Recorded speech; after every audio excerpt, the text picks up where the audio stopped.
Shalom Aleichem, Chodesh Tov Umevorach et Chag Sameach. La paracha qu'on lira Be'ezrat Hashem ce Shabbat, elle s'appelle Parashat Vaïgash. La paracha, elle commence Vaïgash Elav Yehuda. La question qu'elle se pose, pourquoi c'est marqué que Yehuda il s'est avancé vers Yosef, puisqu'il était déjà à côté de lui. Et Yehuda, il n'arrête pas de parler. Déjà, regarde la paracha de la semaine dernière. À la fin de la paracha, Yehuda, il fait que parler. Et encore au début de la paracha qu'on va lire ce Shabbat, il continue encore, il répète tout. On dirait que c'est la première fois qu'il s'exprime. Mis à part ça, la semaine dernière, à la fin de la paracha, tu vois comment Yehuda parle à Yosef avec beaucoup de kavod. Et cette semaine, dans la paracha de Vaïgash, il est en train de le menacer. Ki kamocha keparo, je vais te détruire, je vais te tuer, je vais détruire l'Égypte. Pourquoi la semaine dernière il parlait Bekavod et cette semaine avec des menaces? Dernière question, pourquoi il y a que Yehuda qui y parle? Qu'est-ce qui se passe avec les autres frères? Et on commence le cours. Chachamim, nos sages, disent que notre paracha, il y a la réparation que les frères de Yosef doivent faire par rapport à tout le mal qu'ils ont fait à Yosef. Lo yachlu dabero le shalom. Ils ne pouvaient pas parler avec lui. Même bonjour, ils ne pouvaient pas lui dire. Là, on va dans la paracha de cette semaine qu'ils font que parler. C'est-à-dire qu'Akadosh Baruch Hu, il se comporte avec les frères de Yosef. Et pas seulement avec les frères de Yosef. Avec chaque être humain, Akadosh Baruch Hu, il se comporte mida keneged mida. Œil pour œil, dent pour dent. C'est rapporté dans le livre Chidushei Harim, dans Sefer HaZchut, qu'on sait tous que les 10 martyrs, ils sont morts à cause de la vente de Yosef.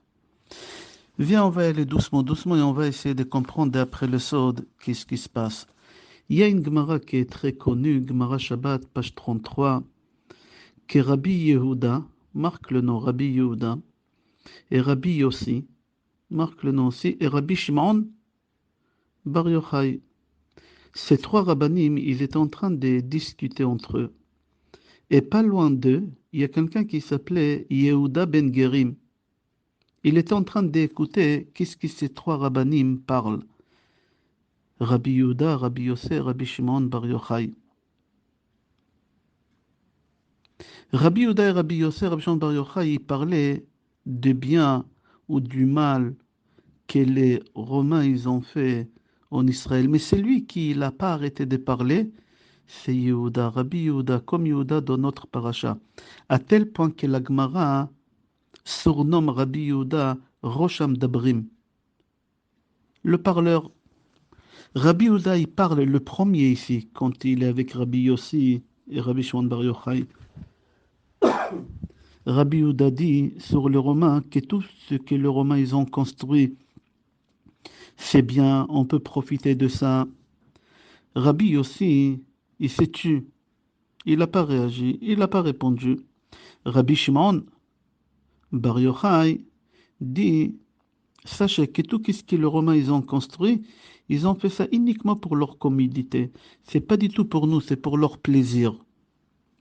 Maintenant, Rabbi Yehuda ben Gerim, qu'il était à côté, qu'il a entendu cette discussion, il est parti répéter ça à la synagogue, et des bouches à l'oreille, ça arrivait jusqu'au roi.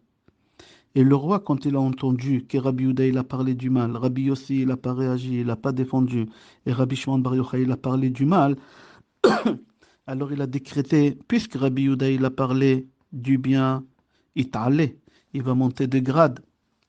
Rabbi Yossi qui s'est tué, il doit y aller en exil. Où il l'a envoyé en exil? La ville, elle s'appelle Tzipori. Tzipor, c'est oiseau, dans une ville qui s'appelle Oiseau. Et Rabbi Shimon Bar Yochai, qui a parlé du mal, il faut le tuer. Et il dit, le Chidushei Harim, que toute la vente de Yosef, elle est en train d'être réparée à travers ces trois rabbanim, à travers Rabbi Yehuda, Rabbi Yossi et Rabbi Shimon. Rabbi Yossi qui s'est tué, il symbolise Yossi, c'est le diminutif, je crois on dit en français, de Yosef.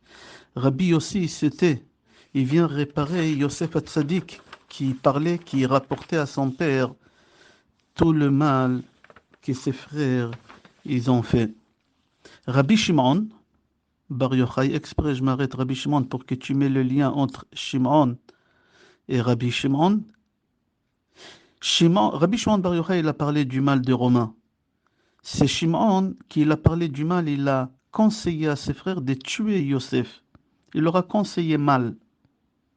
Rabbi Shimon Bar Yochai, il a parlé mal. Il vient réparer que Shimon, il a conseillé mal de tuer Yosef. Rabbi Yehuda, il a parlé du bien. C'est Yehuda, le frère de Yosef, qui a dit Lamana, pourquoi on le tue? Venons, on va le vendre. Il dit les Chodosharim. En plus, c'est rapporté encore dans le livre qui s'appelle Kedayu Rabbi Shimon Bar Yochai. Il dit il faut que tu saches que Rabbi Yehuda, c'est Yehuda, le frère de Yosef. Rabbi Shimon Bar Yochai, c'est Shimon, le frère de Yosef, et Rabbi Yossi, c'est par rapport à Yosef Hatzadik. Je répète, on a dit ça déjà, mais c'est important de citer les livres. Je n'ai pas cité les livres où j'ai trouvé ça. Dans le livre qui s'appelle Kedayu Rabbi Shimon Bar Yochai, et aussi dans le livre de Chidushei Harim. Une parenthèse. Aomer Davar Beshem Omro Mavi Geoula La'olam. Je referme la parenthèse. C'est-à-dire que Rabbi Shimon Bar Yochai, Rabbi Yehuda et Rabbi Yossi, ils sont venus ici réparer la vente de Yosef. Yehuda, c'est lui qui parle avec Yosef dans notre paracha et à la fin de la paracha des Shabbat dernier. Et on a dit au début du cours que Yehuda, il n'arrête pas de parler. Il fait que parler, que parler. On a dit aussi que dans la Gemara, on surnomme Rabbi Yehuda Rosh HaMedabrim, le parleur. Alors les Romains, ils ont dit, puisque Yehuda, Rabbi Yehuda, Illa, c'est-à-dire il a parlé du bien, alors on va le faire monter aussi des grades. C'est-à-dire ici, Rabbi Yehuda, il vient recevoir la réparation qu'est-ce que ses frères ils lui ont fait quand il a conseillé de vendre Yosef. C'est marqué Vayered Yehuda. C'est-à-dire quoi Vayered Yehuda? Rashi, il dit sur place, la semaine dernière, on a vu Uridu Oto Migdulato. Ils lui ont baissé de grade. Et là, qu'est-ce qu'ils font le Romain? Ils lui remontent de grade. Dans tous les cas, Yaakov Avinu aussi, il a remonté de grade. Yehuda, regarde dans le chapitre 49, pasuk 9. Yaakov Avinu dit Gur Aryeh Yehuda, miteref beni alita, ya alita kara aravatz karye vechlavi mi yekimeno. C'est-à-dire que Yaakov, il a remonté des grades. Yehuda, les Romains, ils ont monté des grades. Rabbi Yehuda.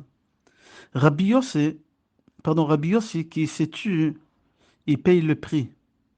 Et on le met en exil vers la ville Tsipori. Pourquoi cette ville, elle s'appelle Tsipori? Pourquoi Dafka dans cette ville qu'elle s'appelle l'oiseau? Il dit parce que l'oiseau, il n'arrête pas de siffler toute la journée. Et Yosef, il n'arrêtait pas de siffler la shonara sur ses frères. Maintenant, Yosef Hatzadik, qui vient en réincarnation dans le corps de Rabbi Yossi. Et là, cette fois-ci, c'était... Et pour réparer le mal qu'il a fait à l'époque, il était Yosef Tzadik, on l'envoie dans une ville qui s'appelle Tsipori, oiseau. Pourquoi? Parce que c'est marqué dans la Torah, c'est lui qui parle la shonara, il attrape la lèpre, et après, quand il guérit de cette maladie, il doit ramener comme sacrifice shtet Tsiporim, deux oiseaux. C'est-à-dire que c'est lié la shonara avec Tsipori, et Yosef il a parlé la shonara, et Rabbi aussi il s'est tué dans cette vie. Rabbi Shimon Bar Yochai, qu'il a parlé du mal, il faut qu'on le tue. Pourquoi? Parce que Shimon, c'est lui qui a donné l'idée à ses frères de tuer Yosef. C'est-à-dire à cause de Shimon, Yosef en réalité il se retrouve en prison en Égypte pendant 12 ans. Maintenant, Rabbi Shimon Bar Yochai, il vient réparer Shimon, qui à cause de lui, Yosef il est parti en prison en Égypte pendant 12 ans. Et Rabbi Shimon Bar Yochai vient pour réparer, il s'assoit dans la grotte pendant 12 ans. On voit comment Kadosh Baruch Hu, il se comporte avec tous, que tu sois tzaddik, pas tzaddik. Hachem il se comporte avec nous, avec œil pour œil, dent pour dent. Il faut que tu saches qu'Hachem il se comporte comme ça, même pour les bonnes choses, pas que sur les mauvaises choses que tu as fait. Viens voir, Yosef, il a montré ou il a fait sous-entendre à ses frères plusieurs fois qu'il leur a pardonné. Le Maharal dit, viens voir un exemple. Yosef, il envoie à son père Asara Chamorim ve Asara Atonot. Chamorim, c'est des ânes, Atonot, je crois en français, ça se dit des ânesses. Le Maharal dit, c'est quoi le code que Yosef il envoie à son père avec des Chamorim et des Atonot? Il dit, le Maharal, Yosef, il voulait dire à son père, papa, tu vois ces ânes, tu vois ces bourricots, ils portent sur eux, sur leur dos, ils portent de la marchandise. Et aucun âne, il sait ce qu'il porte sur son dos. Il n'a aucun contrôle sur ce qu'il porte sur son dos. Alors papa, comme ces ânes-là, ils ne savent pas qu'est-ce qu'ils portent, et ils n'ont aucun contrôle sur ce qu'ils portent, comme ça mes frères, ils ne savaient pas qu'est-ce qu'ils font. Ils ne savaient pas le mal qu'ils sont en train de faire. Tout s'était fait de la main de Hachem. C'était pas sur leur contrôle. C'est Hachem qui l'a tout contrôlé. Alors, papa, je te demande de les pardonner. Et moi aussi, je pardonne. Yosef, jamais il a dit à ses frères en direct, je vous pardonne. Toujours, c'était des sous-entendus. Mais à eux, direct, je vous pardonne, jamais. Mais il a fait des sous-entendus. Alors, la question, elle se pose, si Yosef, il a fait des sous-entendus des pardons, pourquoi il y a les 10 martyrs qui doivent réparer la vente de Yosef, puisque Yosef, il a pardonné? Rabbeinu Bechaye, sur la Torah, dans son livre Kadakemach, répond, il dit que Yosef, jamais il aura dit direct à ses frères clairement qu'il leur pardonne. Pourquoi? Pour la simple raison qu'il n'avait pas la possibilité de pardonner, ce n'était pas entre ses mains. Deuxième chose, parce que jamais eux, ils lui ont demandé pardon. Comment les frères ils lui ont demandé pardon? Par des vices. Ils ont parti voir Bilha, la servante de la maman de Yosef, et ils ont dit à Bilha, va voir Yosef et dis-lui, papa a dit, c'est pas nous, nous on ne demande pas pardon, mais papa a dit, Anna, s'il te plaît, Sana, pardonne, pécha achecha, la faute de tes frères. C'est-à-dire qu'eux demandaient pardon, jamais ils ont demandé pardon. Eux, ils ont dit, papa, il a dit pardonne. Mais eux, jamais ils ont demandé le pardon. Il y en a qui disent, comme j'ai dit tout à l'heure, même si Yosef il aurait voulu pardonner, il n'aurait pas pu. C'était pas dans ses mains. Parce que les frères, ils ont éloigné Yosef de son rave. Le rave de Yosef, c'était Yaakov Avinu, son père. C'est-à-dire, quand tu éloignes quelqu'un des cours de Torah, tu vas payer très cher. Et même si lui, il veut te pardonner, il ne peut pas te pardonner, c'est pas pardonnable. Et là, les frères de Yosef, ils ont empêché Yosef d'étudier avec son rave, son père, pendant 22 ans. Yosef, il n'a pas étudié la Torah avec son père. Alors pour ces bitoul Torah, hein, il n'y a pas de pardon. Même à Kadosh Baruch Hu, on ne pouvait pas pardonner. Puisque Rabbi Akiva il est venu réparer l'association de Kadosh Baruch Hu dans la vente de Yosef. Mis à part qu'il y a un bitoul Torah, hein, on ne pouvait pas faire le pardon sur Chilul Hashem aussi grand. Je crois en français ça s'appelle blasphémer, Chilul Hashem. Parce que les goïms, ils voient comment les juifs, ils vendent leurs frères. C'est un Chilul Hashem énorme. C'est ça un juif, au lieu d'être solidaire, on est en train de vendre notre frère. Rabbeinu Bechaye, il nous fait remarquer que dans notre paracha, on évite d'écrire les noms des frères de Yosef. C'est marqué plusieurs fois dans la paracha à Anashim ou à Achim, mais il n'y a pas leur nom. Encore Yosef il dit à ses frères, Ta'alou le avichem, c'est-à-dire quoi Ta'alou? Qui leur dit, Telchou, allez chez votre père. C'est quoi monter?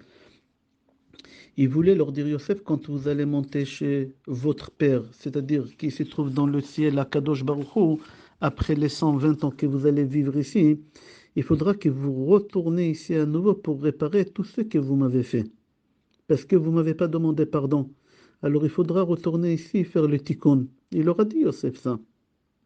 Le Meshach Chochma dit que jusqu'à aujourd'hui, on n'a pas atteint le pardon sur la vente de Yosef. Hachem ne nous a pas pardonné. Même qu'il n'avait les 10 martyrs, la preuve à Kippour, quand on fait la tfila, on dit Ki mochlan le shifte yeshurun, pardonne aux péchés des 12 tribus. Il faut que tu saches qu'il y a deux péchés qu'Hachem ne nous a pas pardonné jusqu'à aujourd'hui, le péché de Vaudor et le péché de la vente de Yosef. Chaque année à Kippour, on demande pardon sur ces deux péchés. On dit Ki solchan l'Israël ou mochlan les shifte Yeshurun. Solchan l'Israël, c'est le pardon pour le peuple d'Israël pour la faute de Vaudor. Ou mochlan les shifte Yeshurun, c'est la vente de Yosef. La valeur numérique de tous les frères de Yosef, les 12 frères, c'est exactement la même valeur numérique des 10 martyrs, des Asara Harougé Malchut. Ça fait 2858. C'est-à-dire qu'à Asara Harougé Malchut, ils sont venus réparer les 12 frères. Dans le livre Chesed l'Avraham, c'est le livre de Chida, pardon, dans le livre Chesed l'Avraham, c'est le livre de grand-père de Chida, Rabbi Chaim Yosef David Azoulay. Il dit, il faut que tu saches que la beauté de Rabbi Ishmael Cohen Gadol. Rabbi Ishmael Cohen Gadol, c'était un des 10 martyrs. Et Rabbi Ishmael Cohen Gadol, il était très beau. Dans Chesed l'Avraham, il dit que Rabbi Ishmael Cohen Gadol, il avait la même beauté que Yosef Hatzadik. C'est marqué dans la Gemara qu'il y a 7 hommes les plus beaux au monde. Il y a Adam Arishon, Yaakov, Yosef, Rabbi Ishmael Cohen Gadol, etc. Et quand on a fait sortir Rabbi Ishmael Cohen Gadol pour le tuer, la fille de César, elle a vu par la fenêtre comment il était beau. Et elle a demandé à son père de ne pas le tuer. Son père, il a dit, je ne peux pas. Demande-moi ce que tu veux, mais pas ça. Il a dit, alors papa, il est tellement beau, j'aimerais garder son visage. Alors, déshabille sa peau de son visage en une seule pièce. Tu imagines, Rabbi Ishmael Cohen Gadol, il était vivant, et ils ont enlevé la peau, ils l'ont déshabillé de sa peau de visage, et ils ont embaumé. Quelle souffrance! Elle voulait garder sa beauté. Et il dit, le chesed de l'Avraham, Rabbi Ishmael Cohen Gadol, ils lui ont fait ça pour la réparation de la vente de Yosef, qu'ils l'ont déshabillé de sa tunique. Ça fait réfléchir, ça fait peur. Rabbi Akiva, il vient réparer Hachem, puisqu'Hachem aussi il a participé à la vente de Yosef. C'est rapporté dans le Midrash que les frères, ils ont fait un nidouille à tout celui qui va dévoiler à leur père que Yosef il a été vendu. Et pour faire mettre quelqu'un au nidouille, il faut 10. Et comme Reuven il n'était pas là, il est parti servir son père, alors ils ont joint comme 10e personne Hachem. Maintenant, Hachem aussi, il a participé indirectement. Alors, il faut qu'il répare. Et qui est venu réparer? Qui vient Rabbi Akiva. Pourquoi Rabbi Akiva? Parce que Rabbi Akiva ben Gerim, c'est le fils d'un converti. Et les neshamot des convertis viennent d'où? D'où les neshamot des convertis viennent? Même aujourd'hui, d'où ils viennent? Alors, il dit le Zohar HaKadosh, mitachat kisei hakavod, c'est des neshamot spéciales qui se trouvent sous le trône céleste. Et c'est pour cela, Rabbi Akiva, qu'il a une grande neshama, tous les neshamot déconvertis, c'est des grandes neshamot, puisque la neshama de Rabbi Akiva, elle vient de sous le trône céleste, il n'y a que lui qui peut réparer la shrina. Et c'est pour ça on dit à Rabbi Akiva, quand il est mort, Ashrecha Rabbi Akiva, she'atzah nishmatra be'echad. Sois heureux Rabbi Akiva, que ta neshama, elle est sortie pour un. Qui c'est un? C'est Akadosh Baruch Hu. On a dit depuis le début du cours qu'Akadosh Baruch Hu, il a une façon de faire un comportement qu'on l'appelle Mida Keneged Mida, œil pour œil. Et c'est rapporté aussi dans la Mishnah Avot, chapitre 2, Mishnah 6. Af ura'a gulgolet achat shetzafa al pnei hamayim. Amar la al de'ataft atfuch. Vesof mitifaich itofun. Là-bas, la Mishnah, elle dit qu'un Tana, il a marché au bord d'un lac. Et il a vu une crâne qu'elle flotte dans l'eau. Et il a parlé à ce crâne. Et il a dit à ce crâne, Al de ataf tatfour, parce que toi tu as tué, on t'a tué. Et c'est lui qui t'a tué, on le tuera aussi.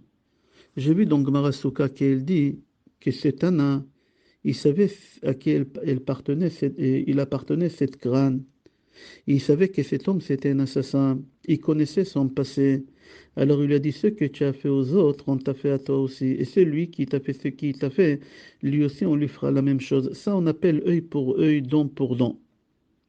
Le Rambam Maïmonide dit, dans les guides des égarés, si tu fais du mal à quelqu'un, ça va se retourner contre toi, ne t'inquiète pas. Ça peut prendre beaucoup de temps.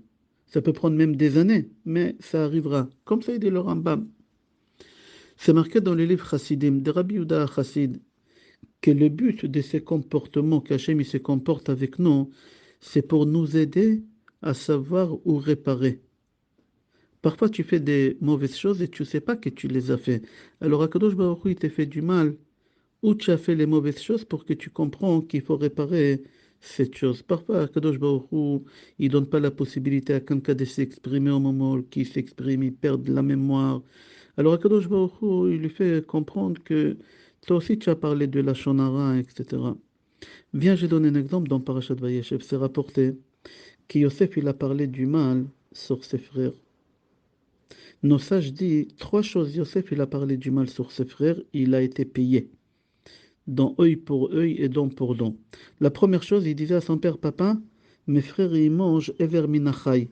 Ils mangent de l'animal avant qu'il est mort. Il est encore vivant et qu'il prenne un morceau et qu'il mange. Il a été puni comment? Vaishcheto Seir Ezim. Ils ont fait d'abord la shrita d'une chèvre et après que la chèvre elle est morte, ils ont trempé l'habit dedans. C'est-à-dire qu'ici, c'est le contraire de ce qu'il a dit Yosef. Deuxième chose, Yosef il rapportait à son père que ses frères, ils appellent les enfants des servantes esclaves. Et c'est pour ça qu'il a été vendu esclave à la maison de Potiphar. Et c'est marqué aussi dans Tehillim 105, Pasuk 17, le Eved Nimkar Yosef. Yosef il a été vendu pour esclave. Troisième chose que Yosef il rapportait à son père, que ses frères ils faisaient de l'adultère. Et qu'est-ce qui s'est passé? C'est marqué Vatissa Eshet Adonav, que lui aussi il a failli glisser dans l'adultère avec la femme de son patron. Tout ça pour nous enseigner qu'Akadosh Baruch Hu se comporte avec nous œil pour œil, dent pour dent. Le Kliakar dit, et pour que Yosef il était en prison pendant 10 ans, je ne parle pas des 2 années en plus parce qu'il ne s'est pas mis entre les mains de Hachem. Le Midrash dit tout simplement parce qu'il a parlé la Shonara sur les 10 frères. Pour chaque frère, il est resté 1 an en prison. Et la punition qu'il a eue Yosef, c'est exactement la même punition que quelqu'un qui parle la Shonara, il attrape la lèpre et on l'enferme quelque part. Et lui aussi, il a parlé la Shonara sur ses 10 frères et on l'a enfermé en prison. Il dit encore le Kliakar que tout ce que les Shvatim, les frères, ils ont fait à Yosef, eux aussi c'était œil pour œil, dent pour dent. Yosef, quand il arrive à leur rencontre, ils ont voulu jeter des flèches sur lui, des fléchettes. Pourquoi? Parce que Yosef aussi, il a utilisé sa langue comme une flèche. La parole, ça tue comme une flèche, même de loin. Mis à part ça, ils ont lâché des chiens sur Yosef, et c'est marqué dans Midrash al-Kuchimoni, parce que c'est lui qui parle la Shonara, Raoui, lâche les Klavim. C'est aussi rapporté comme ça dans Gemara Psachim, Pashkof Yotret. Quand Bnei Israël ils ont sorti d'Égypte, aucun chien il a aboyé. Pourquoi? Parce que lo hayu benehem daltenorim, il n'avait aucun juif qui a parlé la Shonara. Alors c'est pour ça les chiens ils se sont tués. Mais comme Yosef il parlait la Shonara, alors ils ont lâché des chiens sur Yosef. Et c'est pour ça aussi ils ont jeté Yosef dans un trou où il y a des serpents. Parce que la première personne au monde qui a parlé la Shonara, c'était le serpent. Jusqu'ici, on a ramené œil pour œil, dent pour dent, dans des mauvaises choses. Même sur des bonnes choses que tu fais, il y a œil pour œil. Quand tu fais du bien à quelqu'un, tu vas recevoir que le bien derrière. Viens voir Réhouven. Réhouven, il a dit ma bet'akina argenon. Il ne faut pas qu'on le tue. C'est-à-dire que Réhouven, il a voulu le sauver de la mort. Et c'est pour cela, hein, quand on est rentré en Eretz Israël, mon cher Rabbeinu dit à Yoshua que la tribu de Réhouven, il faut leur donner un territoire de l'autre côté des Jourdains. Qu'est-ce qu'il leur a donné? Une ville de refuge. C'est quoi une ville de refuge? C'est une ville où les gens, ils ont la vie sauve. On ne peut pas les tuer quand ils sont là-bas. Alors, comme Réhouven, il a sauvé la vie de Yosef, comme ça, on lui a donné un territoire, Hermiklat, où quelqu'un qui veut avoir la vie sauve, il se cache là-bas. C'est rapporté encore dans le Midrash, quand Yaakov, il a vu la tunique de Yosef avec du sang, comment c'est marqué dans le Midrash? Pinchas Beshem Rabbi Oshaya dit, Hachem, il a fait payer aux Shvatim parce qu'ils ont causé à leur père de déchirer ses habits. Quand Yaakov il a vu la tunique avec du sang, c'est marqué dans Bereshit, chapitre 44, pasuk 13, qu'eux aussi ils ont déchiré leurs habits. C'est marqué Vaikre Osim Lotam. Alors eux, ils ont causé à leur père déchirer ses habits, eux aussi, ils ont déchiré les habits. Et qui a fait en sorte qu'eux, ils vont déchirer les habits? Yosef. Alors c'est pour ça, c'est marqué aussi que Yosef, il a payé. Où Yosef, il a payé? Dans Sefer Yoshua, chapitre 7, pasuk 6, c'est marqué Vaikra Yoshua Simlotav. Yoshua, il faut savoir qu'il était de la tribu d'Ephraïm. Et Ephraïm, c'est le fils de Yosef. C'est même Yosef, il a payé sur ça. Benjamin aussi, il a causé que ses frères ils vont déchirer les habits. Et Akadosh Baruch Hu, il a fait payer aussi aux descendants de Binyamin. Où? Dans Shushan Abira, c'est marqué dans Megillat Esther, chapitre 4, pasuk 1. Vaikra Mordechai et Begadav. Mordechai, il a déchiré ses habits. Et Mordechai, Ish Yemini, de la tribu de Binyamin. Ménaché aussi, il a causé à ses frères, à ses oncles, de déchirer leurs habits. Et c'est pour ça, son territoire, il a été aussi divisé en deux. La moitié, c'était l'autre côté du Jourdain, et l'autre moitié, c'était en Eretz Israël, Eretz Canaan.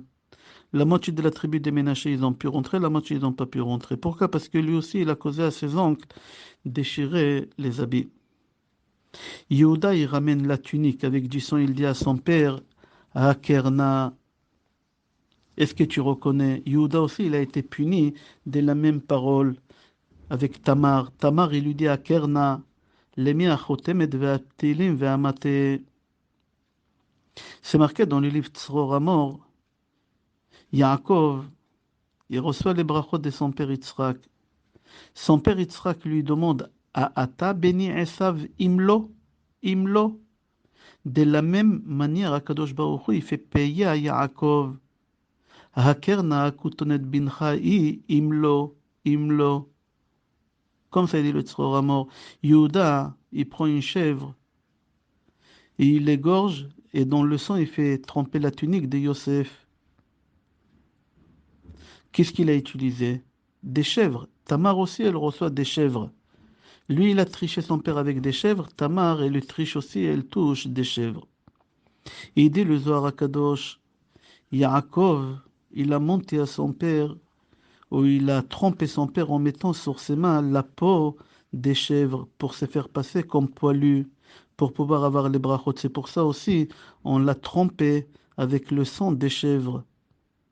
Encore Yaakov, il prend le deuil sur Yosef pendant 22 ans.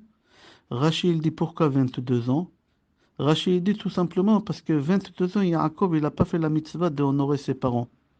Alors son fils Yosef aussi, il n'a pas honoré son père. Le Kli Yakar pose une question, il dit, je comprends pas, pourquoi Yosef, il a fait du mal à son père? Yosef, quand il savait que ses frères ils sont là, que son père il est vivant, il est en train d'étarder la découverte. Ton père il souffre. Pourquoi tu demandes que Binyamin y vient? Pourquoi tu fais perdre de temps? Tout de suite, va dire à ton père, je suis vivant. Non, il fait traîner, traîner, traîner. À peu près 28 jours, il a traîné cette histoire. Le Kli Yakar il répond, il dit, parce que Yosef, il savait que son père Yaakov, il doit souffrir pendant 22 ans, parce qu'il n'a pas fait kavod à ses parents 22 ans. Et pour fermer ses 22 ans, il manquait encore 28 jours. C'est pour ça qu'il n'a pas dit à son père qu'il est encore vivant. On va finir et on va comprendre les questions qu'on a dit au début de la paracha. C'est marqué Vaïgash Elav. Il est avancé devant Yosef. Yehuda, il s'est avancé devant Yosef. Mais il était déjà devant. Et pourquoi que Yehuda? Pourquoi pas les autres? Parce que Yehuda, il s'est dit, tout ce que le vice-roi, entre parenthèses Yosef, il nous fait, j'accepte parce que je vois, c'est exactement œil pour œil, dent pour dent. C'est Hachem qui se comporte avec nous comme ça. C'est pas ce vice-roi. Le vice-roi, c'est que le bâton, derrière lui, il y a quelqu'un qui le tient. C'est Hachem. Alors on accepte. C'est notre réparation. On a fait du mal. On a vendu notre frère. On est d'accord, on paye. Mais au moment que Yosef dit à ses frères, partez tous chez vous. Le voleur, il va rester ici comme esclave, Binyamin. Là, Yehuda, il s'est approché encore beaucoup plus, né devant le nez de Yosef. Il a commencé à le menacer. Parce que Yehuda, il s'est dit, attends, je comprends pas. Jusqu'à maintenant, on avait œil pour œil, dent pour dent. On a fait du mal et nous paye du mal. Mais maintenant qu'il n'y a que Binyamin qui doit payer, et Binyamin, c'est la seule personne parmi tous les frères qu'il n'a pas participé à la vente de Yosef. Alors, il n'y a pas ici œil pour œil, dent pour dent. Il y a ici une méchanceté. Si c'est une méchanceté, je défends. Qu'est-ce qu'il fait Yoda? Il s'approche encore plus, il avance nez devant le nez, la bouche face à la bouche. Comme ça c'est marqué, il a commencé à menacer, je te tue, je tue le roi, j'ai détruit. Et les frères, qu'est-ce qu'ils ont fait entre-temps? Ils étaient à côté, il s'est préparé à détruire l'Égypte. Et là, Yosef, il a compris qu'il a tiré trop sur la corde et il s'est dévoilé à ses frères. On va s'arrêter là. Je te souhaite Chodesh Tov, Shavua Tov et Chag Sameach.